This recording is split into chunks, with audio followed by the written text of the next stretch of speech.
আসসালামু আলাইকুম। Logo design স্কুলের পক্ষ থেকে সকলকে শুভেচ্ছা ও অভিনন্দন জানাচ্ছি। আজকে আমি একটি চমৎকার লেটার এ লোগো তৈরি করব, যে এটি হবে অবশ্যই অ্যাবস্ট্রাক্ট একটি এ। সাধারণত গতানুগতিক যে ধরনের আমরা ফন্ট লোগো দিয়ে থাকি, আজকেরটা একটু ডিফারেন্ট হবে। আমরা কি করে একটি অ্যাবস্ট্রাক্ট এ তৈরি করতে পারি লোগো ডিজাইনের ক্ষেত্রে, আমার আজকের ভিডিওর মূল বিষয় হচ্ছে সেটি। তো চলুন কথা না বাড়িয়ে আমি আমার কাজে চলে যাচ্ছি। আমি আজকের লেটার এ লোগোটি তৈরি করার জন্য পলিগনাল শেপ নিচ্ছি।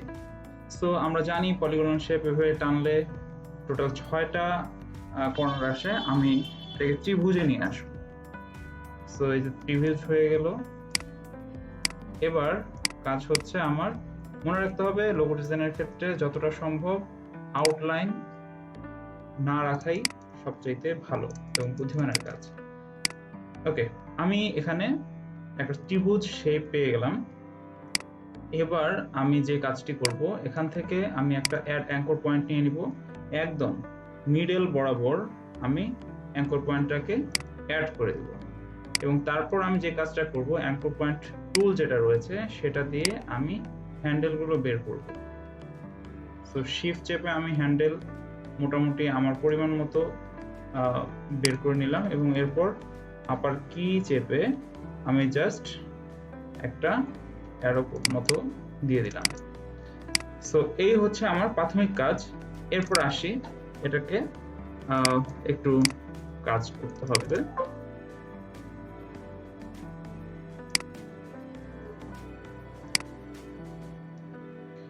আমি বাইরে থেকে শেপ দিব একটা।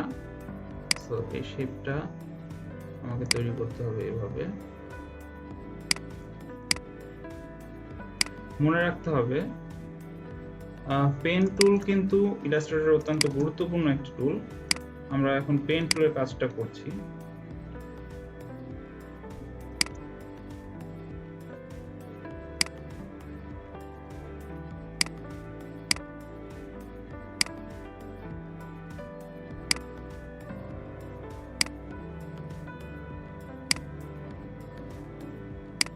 দেখুন আমি এই কর্নারগুলো তৈরি করে নিচ্ছি।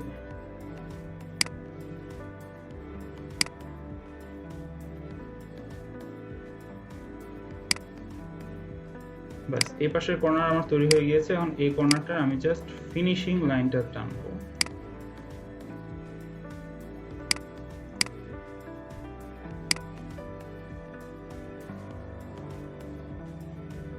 ওকে, এবার যেটা করতে হবে সেটা হচ্ছে আমি এখানে ফিল আছে, আমি ফিলটা নান করে দেই।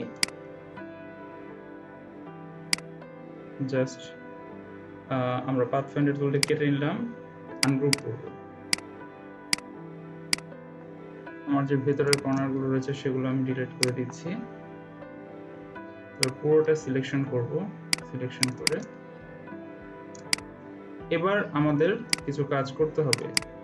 এই লাইনগুলো ধরে আমরা এটা শেপটাকে ঠিক করে নেব।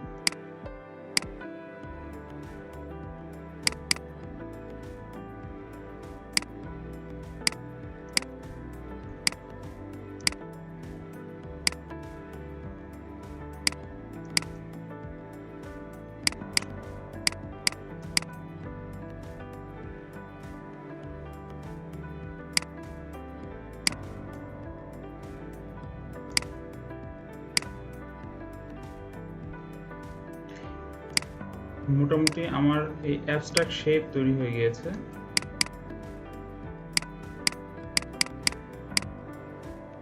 এখন যেটি করতে হবে সেটি হচ্ছে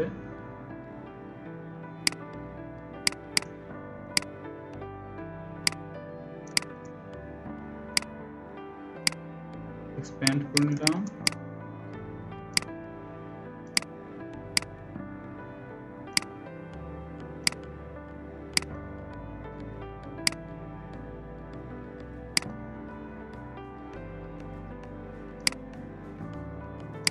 এখন আমাদের অনেক বায়ার যারা সরাসরি ফন্ট লোগো বা হচ্ছে শেপ 100% ভিজিবল হবে এই ধরনের কাজগুলো অনেক সময় তারা চায় না।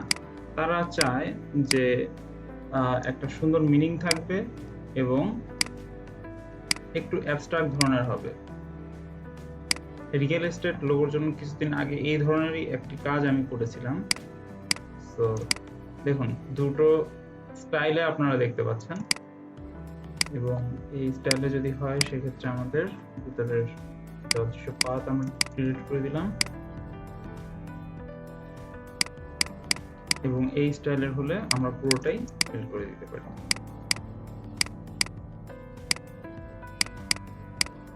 আমরা দুটো কালার ইউজ করব।